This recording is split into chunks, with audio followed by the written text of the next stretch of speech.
Om Shanti. Astro सुशील Dwivedi channel से मैं एस्ट्रोवाद शास्त्री सुशील कुमार द्विवेदी। मित्रों, जो आज का मेरा विषय है वो कुंभ राशि पर है। क्या होता है कुंभ राशि के जातक के बारे में, कैसे होते हैं, कब होता है भाग्योदय, स्वभाव, वैवाहिक जीवन या क्या होती है उन्नति उनकी, इस बारे में आपको बताने जा रहा हूं। यदि आपने अभी तक मेरे चैनल को सब्सक्राइब नहीं किया है तो प्लीज जरूर सब्सक्राइब कीजिए। बेल आइकन को दबाना मित्रों बिल्कुल ना भूलें। मित्रों, वीडियो जरूर देखें क्योंकि बहुत सी जानकारी आपके काम आने वाली है।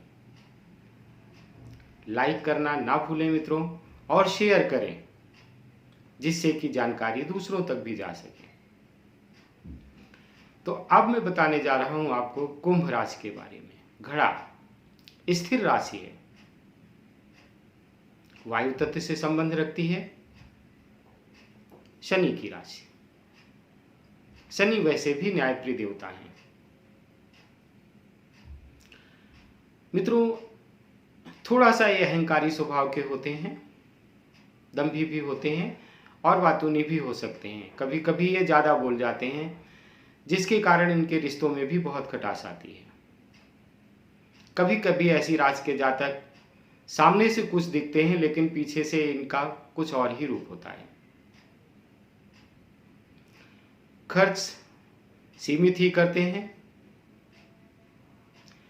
बहुत बड़ी बड़ी योजनाएं बनाते हैं और आगे बढ़ने के लिए बहुत कुछ प्रयास करते हैं और परिश्रम भी करते हैं। भाग्योदय कभी कभी इनका 24-25 साल के आसपास हो जाता है और वैवाहिक जीवन की भी शुरुआत कभी कभी इस समय हो जाती है। मित्रों, स्वभाव इनका अजीबोगरीब होता है। खोज के कामों में इनका दिमाग बहुत लगता है। ये कभी जब शनि बहुत अच्छी पोजीशन में बैठा होता है, गुरु का भी प्रभाव और मंगल का प्रभाव होता है, तो ये न्यायाधीश बन जाते हैं या अच्छी पोस्ट पर कार्य करते हैं। अच्छे व्यापारी भी बन जाते हैं, लेकिन इनका व्यापार में बहुत अच्छा मन नहीं लगता क्योंकि ये बहुत आगे बढ़ना चाहते हैं। पानी अधिक पीने की कोशिश करते हैं ये। मित्रों, शनि यदि कहीं भी समस्या करता है तो इनके पैरों में कष्ट हो जाता है, इनको वायु संबंधित कष्ट होने लगते हैं, मलेरिया जैसे रोग इनको हो जाते हैं, जो लीवर की भी समस्या इनको आ जाती है या इन्फेक्शन समस्या इनको होती है। अब मैं बताने जा रहा हूं मित्रों कि यदि लग्न में शनि है, मैं पहले भी वीडियो में बता चुका हूं कि शनि यदि साथ में चंद्रमा के है तो चंद्रमा मन का कारक है और शनि न्याय प्रिय देवता है। आपस में जब मिल जाते हैं तो विष योग बना देते हैं और वाणी की समस्या आ जाती है। वाणी से ये तीखे हो जाते हैं और उसके कारण इनके अनगिनत रिश्ते खराब हो जाते हैं। प्रारंभिक अवस्था इनकी काफी कष्ट में बीतती है, लेकिन धीरे धीरे अपने परिश्रम के आधार पर ये बहुत कुछ कर लेते हैं। वाहन, प्रॉपर्टी, सुख साधन, संतान का सहयोग। पत्नी इनकी सुंदर होती है। मित्रों, यदि लग्न में चंद्रमा है तो स्वभाव अहंकारी हो जाता है और कभी कभी इनके अंदर ईर्ष्या भी आने लगती है। उसे दूर करने की जरूरत रहती है, अन्यथा उन्नति बाधक हो जाती है।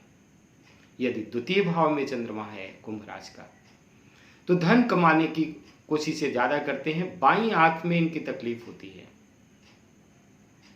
बाईं कान में भी कभी कभी तकलीफ हो जाती है, लेकिन धन बचत ये कर लेते हैं। कमाने का तरीका कोई भी हो। पराक्रम भाव में यदि चंद्रमा आ जाता है कुंभ राशि का और गुरु या मंगल का सपोर्ट नहीं होता है अच्छा, तो ये व्यभिचारी बन जाते हैं। चरित्र इनका अच्छा फिर नहीं रह पाता है क्योंकि मन से इनकी अच्छी सोच नहीं रहती।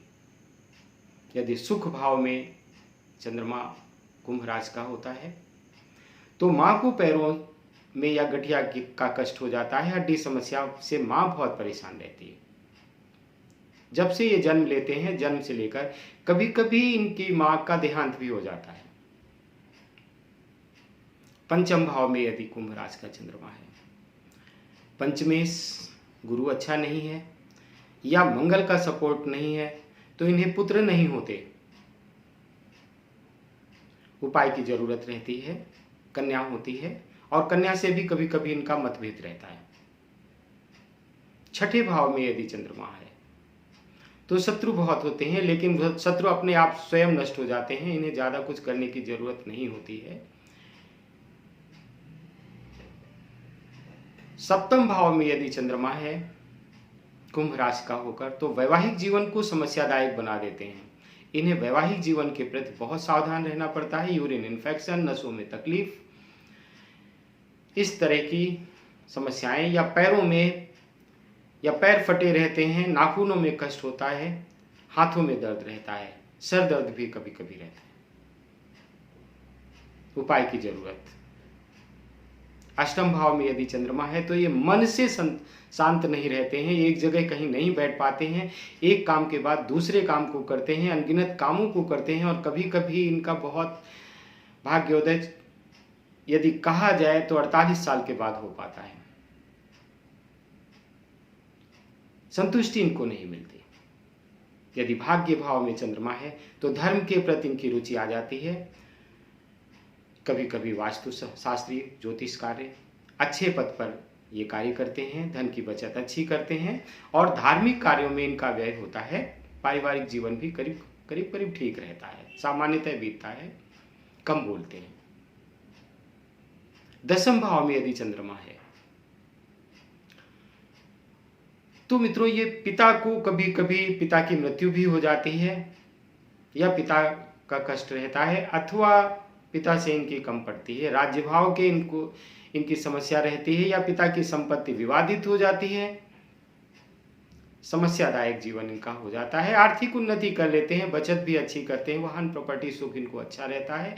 यदि राजनीति में है तो बहुत अच्छी इनकी उन्नति हो जाती है, लेकिन ये पार्टी बदलते रहते हैं। जन्म स्थान से दूर रहकर ही यदि कार्य करें तो बहुत अच्छा रहेगा। साथ ही यात्राएं बहुत अच्छी होती हैं और धार्मिक यात्राएं भी होती हैं। जल यात्राएं भी ये बहुत करते हैं और बाहरी देशों में भी जाकर ये बहुत उन्नति कर देते हैं। लाभ भाव में यदि चंद्रमा है कुंभ राशि का तो ये विदेश चले जाते हैं और वहीं पर अपना जीवन यापन करते हैं या वहीं रह जाते हैं। फिर ये लौटकर आने की जल्दी कोशिश नहीं करते और विवाह भी कभी कभी वहीं हो जाता है इनका। पुराने रिश्तों को ये बिल्कुल तिलांजलि दे देते हैं या इन्हें बहुत इंटरेस्ट नहीं रहता। पेट की तकलीफ, हॉर्निया से इन्हें या भगंदर जैसे रोग से इन्हें बचाव करने की जरूरत रहती है। व्यय भाव में यदि चंद्रमा है तो इन्हें मस्तिष्क पीड़ा हो जाती है, लीवर, किडनी, हार्ट की प्रॉब्लम, कई एक रोग हो जाते हैं। इन्हें स्वास्थ्य संबंधी समस्याएं आ जाती हैं। धन तो आता है लेकिन बहुत ही शरीर से बहुत त्रस्त रहते हैं, मन से भी ये पीड़ित रहते हैं। इन्हें अपने रिश्तों को सुधारने की जगह जगह जरूरत रहती है। तो मित्रों, यह थी कुंभ राशि का पूरा वृतांत जो मैंने आपको सुनाया। मित्रों, जरूर पूरा वीडियो देखकर लाइक करें। आगे हम नए टॉपिक के साथ आपसे फिर मिलेंगे। ओम शांति।